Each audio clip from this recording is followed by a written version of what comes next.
자, 모두들 반갑습니다. 강태공입니다. 자, 금일은 이 양자 컴퓨터가 대폭락을 하고 있습니다. 뭐 사실은 양자 컴퓨터뿐만 아니라 뉴욕 증시 자체가 대폭락을 하고 있죠. 그래서 여기서 미친 듯이 빠지고 있어서 걱정하시는 분들도 많은데 적어도 이때부터는 미친 듯이 상승할 거라고 좀 생각하고 있어서 언제부터 좀 상승을 생각하고 있는지 방송을 통해서 또 말씀드리도록 할 테니까 방송 전 늘 말씀드리는 여러분들의 좋아요, 구독하기, 댓글까지는 너무나 많은 힘이 된다라고 말씀드리면서 오늘 방송 시작해 보도록 하겠습니다. 자, 일단은 뭐 양자 컴퓨터가 오늘도 대폭락이 나왔습니다. 굉장히 걱정하신 분들 많을 거예요. 사실상 고점, 이 과거 제가 작년부터 양자 컴퓨터 다루긴 했지만 최근 방송을 보셨던 분들은 이 고점에서부터 이 지금 하락폭만 본다 하더라도 거의 반토막이죠. 반토막. 정말 작은 경우는 마이너스 30%. 그러니까 아마 여러분들이 분할 매수를 얼마나 잘했느냐에 따라서 이 고점 기준으로서 최근에 사셨던 분들은 마이너스 10%에서 적어도 마이너스 한 25% 내지는 손실을 보고 있을 거라고 생각을 해요. 그래서 이제 뭐 이게 무섭다 라고 표현한 분들도 있을 거고 굉장히 뭐 걱정한 분들도 많을 건데 사실 제가 팩트만 놓고 얘기한다라고 하면은 이게 걱정해야 될 이유가 단 하나도 없다라고 생각하고 있습니다. 왜? 일단은 기본적으로 이 양자 컴퓨터의 하락들이 누구 때문이다? 일단 시장에 대한 하락 낙폭이 동반 반영됐다라는 겁니다. 실질적으로 반도체가 아니죠. 필라델피아 반도체 지수 같은 경우는 한 5% 가까이 하락을 해줬고요. 현재 전체적인 시장 지도를 봐도 알겠지만 엔비디아라든지 지금 AMD라든지 아마존, 테슬라 뭐 등 다양한 섹터 기업들 팔란티오라든지 기업들은 뭐 하고 있다? 낙폭을 굉장히 키우고 있다는 겁니다. 특히나 지금 보면 아시겠지만 지금 이 최근 양자 컴퓨터의 하락과 함께 본다 하더라도 엔비디아 같은 경우는 고점 대비 약 15%, 그 다음에 이제 테슬라 같은 경우는 고점 대비 약 이제 16%고요. 현재 여기까지 하면은 약 18% 정도 되겠죠. 그리고 지금 이제 뭐 팔란티어 테크 뭐 이런 기업들도 보면 고점 대비 26%. 그러니까 지금 대다수의 반도체 섹터들 우량주들이 낙폭을 키우고 있는 추세라는 거예요.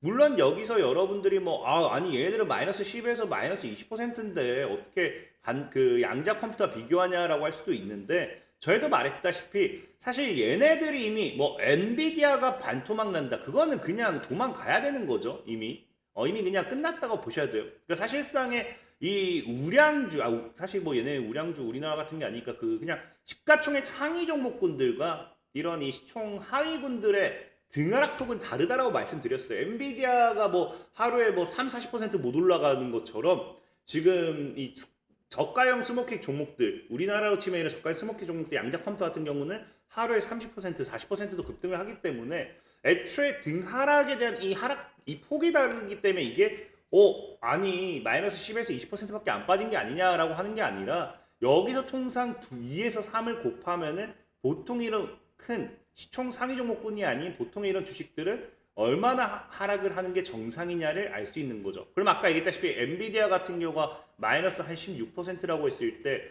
2에서 3을 곱해버린다고 하면은 마이너스 32에서 마이너스 지금 48 정도까지는 이게 평균치라는 거예요. 보통의 종목들의 하락폭들이. 그렇기 때문에 사실상 이런 하락이 나온다 하더라도 이상한 게 아니라 이런 것들은 양자 컴퓨터 자체의 악재가 아닌 현재 시장의 하락에 따른 동반 하락이기 때문에 충분히 반등점을 잡고 올라가기엔 충분하다는 거예요. 그래서 그런 부분을 봤을 땐 걱정할 필요 없다라는 거고 특히나 시장에서 본다 하더라도 양자 컴퓨터가 계속해서 이슈가 안 나오는 게 아니에요. 어제 같은 경우도 물론 IBM 같은 경우도 시스코와 대규모 내결함성 뭐 양자 컴퓨터 네트워크 구축 계획을 발표할 거다 뭐 이야기가 나오죠. 그래서 2030년대까지 뭐 이야기가 나오는데 사실 이런 부분은 뭐 당장에 뭐 엄청난 호재는 당연히 아니에요. 왜? 얘네 같은 경우가 뭐 발표라는 거는 이 계획 발표기 때문에 한마디로 로드맵 제시입니다.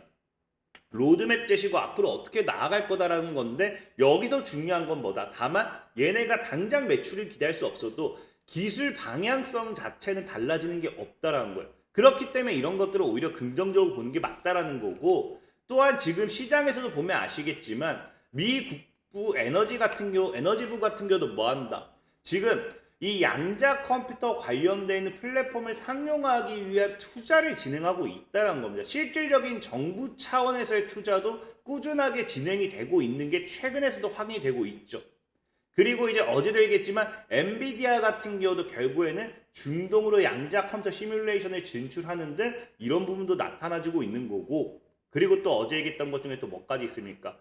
미국 중국 위원회라고 제가 안보라고 했죠. 미국 그 안보에 대한 부분이 중국이 얼마나 이제 위협하는지, 그래서 그런 걸 봤더니 중국 경제에서 너무나 가파르게 치고 올라오고 있기 때문에 양자 우선 국가 목표를 추진해야 된다. 2030년까지. 그리고 제가 전에 얘기했던 양자 이니셔티브가 이제 곧 발표될 거라고 했죠. 그래서 지금 현재 발표됐으면 굉장히 좋았을 것 같은데, 이게 지금까지 안 된다라고 하면 12월로 넘어갈 확률도 굉장히 높은데 올해는 넘기지 않을 까 생각하고 있습니다. 그래서 이런 양자 관련되어 있는 부분이 굉장히 긍정적인 모멘텀이 많아요.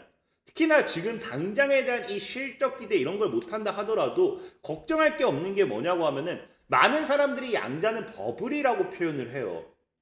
근데 저는 양자는 아직도 시작하지 않았다 생각하는 게 뭐냐? 자, 퀀텀 컴퓨팅 마켓에 대한 사이즈 쉐어를 공유하는데 이제 시장 규모가 연평균 앞으로 41%는 상승할 거라고 본다는 거죠. 그래서 당장 시장 규모만 본다 하더라도 당장 30년도까지 해서 6배에서 7배는 올라갈 거다라고 보는데, 중요한 게 그래서 지금 이것 때문에 버블이 일어나고 있는 게 아니냐라고 사람들은 얘기합니다. 근데 이런 가이던스 같은 경우는 생각보다 보수적으로 많이 접근을 해요. 그래서 제가 보는 관점에서 절대 이게 과장됐다라기보다는 정말 보수적으로 잡았을 때 6, 7배라는 거고, 실질적으로 과거에도 저는 지금 양자가 어떤 구간이냐, 과거의 AI와 동일하다고 생각해요. 과거에도 AI 인공지능 같은 경우는 2018년도 기준으로 뭐한다? 2018년도 기준으로서 2025년도에는 1906억 1천만 달러에 도달할 것으로 예상하면서 AI의 시장은 연평균 성장률은 36%나 될 거다라고 이야기했어요.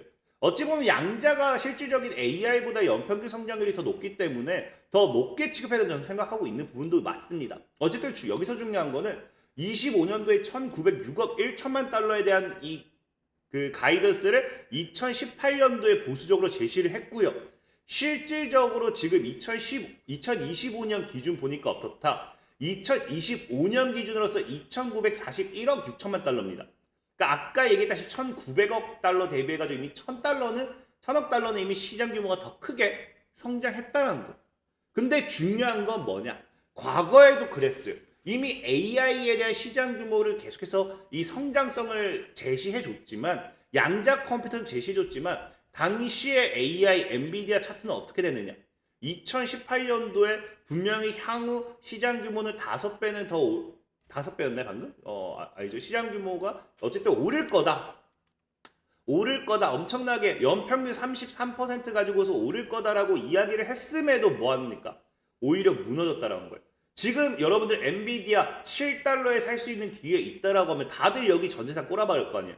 이 당시에도 빠졌을 때 뭐 했다? 다들 욕했다라는 거예요. 근데 이 당시에도 빠질 때 빠졌던 이유가 뭐냐고 하면요, 엔비디아의 하락의 가장 근본적인 이유, AI 버블. 당시에도 2018년도 당시에도 AI는 버블이다 라는 이야기가 굉장히 많았어요. 그러니까 뭐예요? 2018년도에 AI가 향후 연평균 33%를 가지고서 몇 배 이상의 성장성을 가지고 갈 거다라고 하는데도 엔비디아는 뭐합니까? 그냥 급락해버리죠. 그래서 당시에도 얘기했던 게 뭐다? 참 이 당시에도 여러분들이 이해해야 하는 건 이거예요. 자꾸 AI 버블을 주장하면서 시장을 낙폭을 키우니까 소프트뱅크 회장 손정희 회장이 뭐라고 합니까? 기술주는 거품론이 아니다. 기술을 이해 못하는 사람만이 버블을 주장한다. 여러분들이 양자 컴퓨터에 대한 기술을 조금이라도 이해해 보려고 한다라고 하면은 이거는 어쩔 수 없어요. 이거는 필수입니다. 필수. 왜 필수냐? 미국이라는 기업이 중국에게 먹히지 않기 위한 필수예요. 중국이 자꾸 양자 상용화했다, 조만간 상용화 이야기 나오잖아요. 이 양자 가지고서 중국이 양자를 쥐는 순간에 미국은 이제 중국을 어떻게 할 수가 없습니다. 진짜 어떻게 하려고 한다고 하면 이제 전쟁밖에 없어요. 전쟁. 이 IT 기술을 가지고서는 양자를 중국이 먼저 쥐게 되는 순간에 사실 답이 없다고 생각해요. 그렇기 때문에 뭐한다? 미국 같은 경우는 집중적인 투자를 더 하면 했지 이거를 안 할 수가 없는 상황이에요. 그렇기 때문에 오히려 시장 규모는 더 가파르게 성장할 수밖에 없는 상황임에도 양자 버블을 주장한다는 건 말이 안 된다는 거죠. 그리고 지금 시장의 하락은 저는 철저하게 의도되었다라고 봅니다. 왜? 오늘 시장의 하락의 이슈를 본다 하더라도 그냥 말이 안 돼요.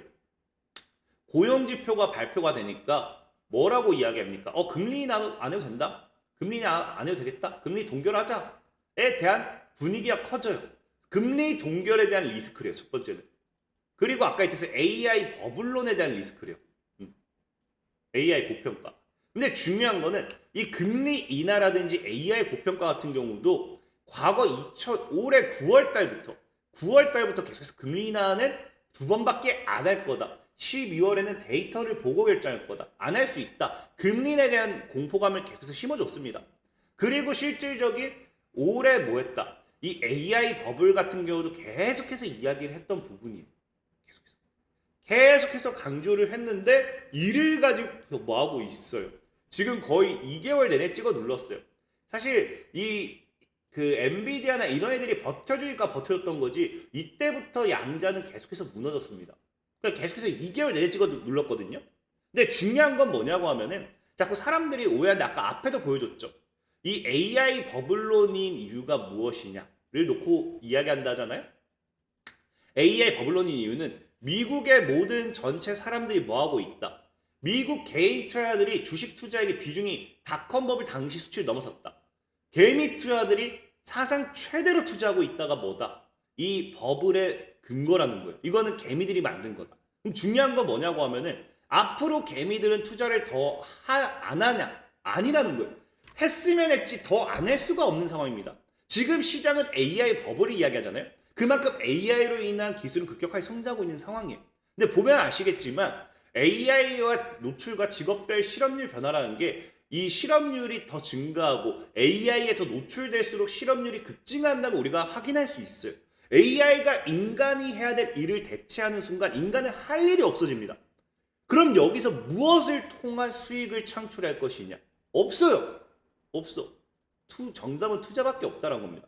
그러니까 저는 늘 얘기하는 게 AI의 발전이 향후 사람들이 울며 겨자 먹기로 어쩔 수 없이 투자 시장으로 들어올 수밖에 없다. 그것은 오히려 AI 버블을 더 가속화시키면 가속화시켰지 절대적으로 이게 하락시킬 수는 없다. 그래서 현재 시장에서 AI 버블과 금리 인하 금리 인하 안 한다. 이거는 의도적인 찍어 누르기다라고 좀 본다는 거예요. 그럼 언제부터 시장은 반등할 수 있느냐?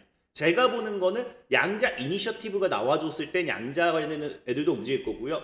적어도 금리나 동결이 된다라고 하면은 이제 뉴스 공포감이 이제 공포감으로 빠졌던 게 그래 동결이네 하고 다시 이제 반등점 찾겠죠. 그리고 이제 AI 버블 같은 경우는 이제 아까 얘기했다시피 뭐 이러니 AI로 인한 또 실업률 증가 이런 것들. 그래서 이런 것들도 충분히 이제 기술적으로 이미 엔비디아가 보여줬잖아요. 내년까지 다 꽉 찼다고 다 보여줬어요. 그렇기 때문에 이런 것들도 솔직하게 말씀드리면 제가 보는 관점에서는 그냥 어느 순간 다시 사그라들면 들어야지 기술을 모르는 사람들만이 AI 버블이다라고 강조하는 부분이고 금리 인하와 함께 그 다음에 또 이제 CPI 지수가 또 발표가 되죠. CPI 지수에서 또 어느 정도 공포감을 준다라고 하면 금리 인하 해야겠다 하면서 뭐 할 수도 있다. 또 증시 급반등하는. 그래서 제가 보는 기준은 뭐다? 아마도 12월이죠. 그래서 12월 이제 9일에서 10일에 금리가 발표가 돼요. 그 다음에 12월 11일에 뭐가 된다? 12월 11일에 아까 얘기했다시피 CPI 지수 발표. 그 다음에 12월 언젠가 양자 이니셔티브 나오겠죠. 그래서 이 세 가지가 딱 발표되고 나면은 이후 엄청난 급등, 연말 랠리 나오지 않을까 저는 개인적으로 좀 생각해 보면서 오늘 방송 마무리하도록 하겠습니다. 자, 지금까지 강태공이었고요.